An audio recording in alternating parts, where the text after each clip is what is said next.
Back in a time when the land was still untamed, and the law was a distant suggestion, in the year 1884, there was a piece of ground tucked between the sun-baked hills of the Montana Territory. It was called Ember Ridge. It wasn't the richest spread, nor the largest, but to the two Alderwood sisters, it was everything. Willa, the elder, had a quiet strength and hands that bore the map of every hard task the land demanded. Since their father's passing, the weight of Ember Ridge had settled on her shoulders. It was just her sister, and a plot of earth that seemed to take more than it ever gave. We don't need help. What we need is more daylight. But even the daylight was starting to run short. Josie, the younger sister, carried a spark the harshness of the land hadn't quite managed to extinguish. She fought the unforgiving soil with a different kind of spirit. A flickering sort of hope. But the debts grew taller, and each storm seemed to make the roof sag a little lower. One evening, as their shadows danced on the walls, Josie spoke, her voice barely a whisper. "Willa, we can't keep patching things forever. We're running out of luck and rope both." The wagon was gone. Then their mother's silver. The hired hands had stopped coming 2 seasons ago. The herd had thinned. Their backs had bent. But still, they held on. Another night, Josie sat at the table, her finger tracing the folds of an old newspaper. "Are you thinking what I'm thinking?" "I doubt it. We could write letters." Willa finally looked up, her brow furrowed. Josie pushed the paper toward her. Tucked in a corner, a small notice. "Western men seek marriage and honest work. Capable, discreet, willing to travel. Mail-order husbands." "Willa, you can't be serious. We need strong hands. Reliable ones. And maybe someone who would stay. Some choices are born of love. Others are born of desperation." On Ember Ridge, that line had begun to blur. And so, 2 women, with more dust than dreams left in their boots, picked up their pens. Not to write a fairy tale. Not to ask for a rescue. But for a chance. To hold on to the land that had raised them. Josie went first, ink smudging her fingers. Her handwriting was graceful but unsteady, as if her heart hadn't yet decided if this was brave or foolish. Willa, at first, wrote nothing. She just stared out at the empty yard, at the broken gate still hanging from a single hinge. Finally, she sat. The pen in her hand moved with purpose, without a single flourish. They wrote of work, of shelter, and of the truth. Then, without a word, they rode to town together. The postmaster, a man of few words, took the 2 envelopes, stamped them, and looked up at them with a rare nod. "You girls sure about this?" Josie took a breath, the cold air filling her lungs. "No. But we're out of other options." They turned and rode away, leaving the 2 letters on the counter. 2 thin pieces of paper, carrying the weight of a future. Now, all they could do was wait. And wonder if hope had a return address. The days that followed crawled by, each one a copy of the last. Willa rebuilt the water trough, her movement steady and sure. Josie stitched the last of their winter coats, her needle a small silver flash in the dim light. Meals grew simpler. The sky grew grayer. Every few days, one of them would make the long ride into town, a silent hope tucked away in her heart. And every evening, they would return with nothing but supplies and more silence. They sat by the fire, wondering if hope had a return address. Then, just after the first snow had dusted the hills in white, they found them. 2 letters, tucked behind the counter at the post office, waiting like answers to questions they had barely dared to ask. One envelope was addressed in strong, blocky handwriting. The other, in a script that curved like a story waiting to be told. They didn't open them right away. Back on the porch at Ember Ridge, They just stood there, holding the envelopes as if they might bite. Some letters change lives. These, they knew, would shape more than just the season. Because buried in the ink, under every line and signature, was a shared promise. Someone was coming. The train station was little more than a few wooden planks, a bent sign, and a bench that creaked in the wind. But when the train hissed to a stop, the sisters stood straight, shoulders squared, hearts holding still. Two men stepped off. One quiet, one smiling. The first was Colt. He moved like a man used to carrying weight and keeping quiet about it. His eyes were steady. His voice was low. "Willa, that's me. You're here to work. And stay. If I'm wanted." She didn't smile. Just gave a single, sharp nod. The second was Jack. He was quicker on his feet, his boots polished, a smile at the ready. He removed his hat. "Josie, you're even braver in person. You haven't seen me with a pitchfork yet." "I look forward to it," Jack replied, perhaps a bit too smoothly. Josie didn't laugh, but her eyes flicked toward his boots. Too clean. There was no celebration back at the ranch. Just 2 extra plates at the table. 2 beds made in the spare room. And 2 pairs of eyes watching every move. They weren't looking for husbands. They were looking for help that would stay. For trust, which would take more than a handshake. Colt started on the west fence the next morning. No questions asked. No instructions needed. "You've done this before," Willa observed. "Most fences don't care who built them," he said. "Just whether they hold." She didn't answer, but she handed him another post. Jack tried to unfreeze the pump handle, slipping more than once in the mud. "You want some help?"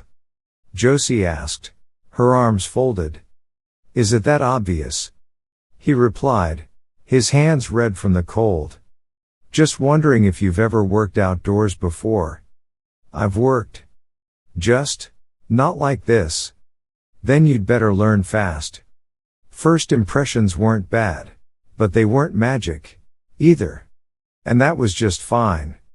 Ember Ridge didn't need magic. It needed men who meant what they said, and women strong enough to wait and see if they did. 2 weeks passed. A new rhythm began to settle over Ember Ridge. Colt worked without complaint, his hands seeming to understand what the land needed before Willa even spoke. Jack tried hard, laughed loud, and slipped often. But for all their effort, something remained just beneath the surface. An unspoken truth. A question mark hanging in the cold air. Willa was sorting tools in the barn when a slip of paper fell from Colt's old saddlebag. An old military dispatch, folded tight and stained with sweat. She shouldn't have looked. But something in her chest told her the truth was long overdue. Inside, she found the words. Dishonorable discharge. Insubordination. Desertion. Her hands didn't tremble, but her breath held, caught in her throat like dust before a storm. Later that day, she found him by the corral. "You served," she said. It wasn't a question. "And left." "I left the war," Colt answered, his voice even. "Not the men. I was ordered to do things that broke what was left of me. And now you're here. Asking to stay. With that in your bag." "I'm not asking for anything," Colt replied, his eyes meeting hers. "I just wanted to build something right. For once." She looked at him, her jaw tight. Then she handed the paper back to him. "Fix the north fence by morning," she said. "Then we'll see where we stand." He nodded once. No argument. No defense. A few days later, in town for supplies, Josie picked up feed, nails, and a letter. It was addressed to Jack, care of Ember Ridge. She didn't open it. She simply handed it to him that night at the supper table. The silence in the room was heavy as he read it. It's from my sister, he said finally, folding the letter. 2 kids. Husband's gone. Winter is setting in. She wants me to come home. And? Josie asked, her voice quiet. I told her I'd think on it. You already thought on it, didn't you? Jack looked down at the table. I came here to start something new. But she needs me. She always has. Josie's voice was soft, but firm. And I don't. He looked at her then, and for the first time, there was no charm in his eyes. Just the weight of his choice. You do. But I don't know if I can be 2 things at once. The truth didn't break Ember Ridge. But it changed the air. For Willa, trust now had a history she had to reckon with.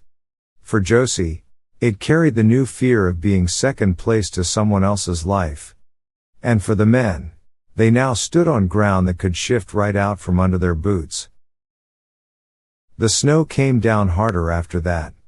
Not a blizzard, just a steady fall that settled into the bones and tested whatever was left standing. The world turned quiet. Willa stepped outside into the frost, her boots crunching on the new snow. Colt was already working, his breath a white cloud in the air. The same rhythm as always. But she didn't look at the fence. She looked at him. You ever plan on running again? She asked. Not unless you tell me to, he said, not missing a beat. You still carry that paper. Every day. Willa pulled her coat tighter. Then maybe it's time you stop letting it define you. And start showing me who you are now. Colt finally looked up from his work, his eyes steady on hers. That's the only reason I'm here. Josie didn't wait for Jack to find her. She didn't need rescuing. But when he showed up, hat in hand, she gave him a look that meant this had better matter.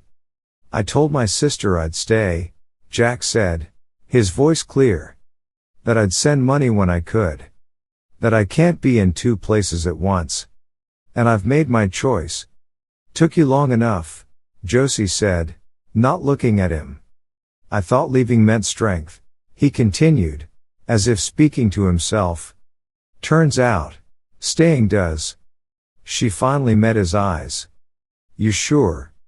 No, he admitted. But I want to find out. With you? Josie gave a slow nod. Then help me stack these feed bales. I'm not doing it alone. He stepped up beside her without hesitation. That night, the sisters sat shoulder to shoulder on the old porch swing, the world around them silent and white. You still think we were foolish? Josie asked quietly. I think we were desperate, Willa answered. And brave. Sometimes those 2 come together. Do you think they'll stay? Willa glanced toward the barn. The lantern inside was still burning, casting a warm, golden light onto the snow. 2 shadows moved within, neither one in a hurry to leave. I think, she said, they're starting to understand what it means to stay. Winter held Ember Ridge fast, blanketing the land in heavy white. But somehow, life pressed on, sturdier than before. The fences stood firm under the weight of the snow. The firewood stack grew tall. And for the first time, the sky above Ember Ridge felt like a roof instead of a warning. Colt walked beside Willa, not ahead, not behind. You ever feel like you belong somewhere? He asked. Not often, she said. But lately, I forget to wonder. They stopped near the edge of the ridge, looking out over the quiet valley. You still carrying that paper? She asked. No, he said. Buried it last week. Behind the barn. Willa smiled then. A quiet, real, and unguarded smile. Back in the kitchen, Jack didn't burn the biscuits, and Josie only teased him once. Still looking for reasons to stay? She asked. No, he replied, handing her the butter. I found one. He paused. Okay, maybe 2. She laughed. They cleared the barn days in advance, sweeping out the old hay and hanging lanterns from every beam. Neighbors arrived with planks for tables, patchwork quilts for the walls, and hands quick to build a dance floor. A circuit rider preacher came with them, his Bible worn thin from miles of dust and prayer. It wasn't fancy. It wasn't flawless. But for Ember Ridge, it was perfect. The barn smelled of warm wood, cinnamon pies, and the sharp bite of winter outside. The rafters glittered with tiny icicles. The preacher stood at the front, by the stall gates draped with pine boughs. Willa walked slowly down the cleared aisle, a sprig of dried lavender pinned to her simple dress. Colt met her at the front, his boots polished, his face open and steady. "Willa," the preacher said, "do you take this man, to walk beside you through hard seasons and good?" "I do," she said, her voice clear and sure. "Colt, do you take this woman, to stand with you, come storm or sun?" "I do," Colt said, squeezing her hand. When the preacher nodded, Colt leaned down and brushed a slow, reverent kiss on her lips. Then it was Josie's turn, radiant, laughing through her nerves as Jack met her halfway down the aisle. "Josie, do you take this man, come dust or snow?" "Only if he promises not to outdance me," she said, and the crowd chuckled. "Jack, do you take this woman, come sunrise or storm?" "With everything I have," Jack answered, his eyes locked on hers. Their kiss was quicker, lighter, and full of promise. The way he dipped her back sent a roar of laughter through the barn. Afterward, fiddle music sparked up from a corner, and boots thudded on the makeshift floor. Tables groaned under the weight of bread and roasted meats. Neighbors clapped shoulders, passed cider, and told stories deep into the night. The cottonwood tree outside bent with the wind. But inside, Ember Ridge stood stronger than ever. No fairy tales here. Just promises, built plank by plank, vow by vow. Not easy. Not perfect. But real. And that is how love lasted at Ember Ridge.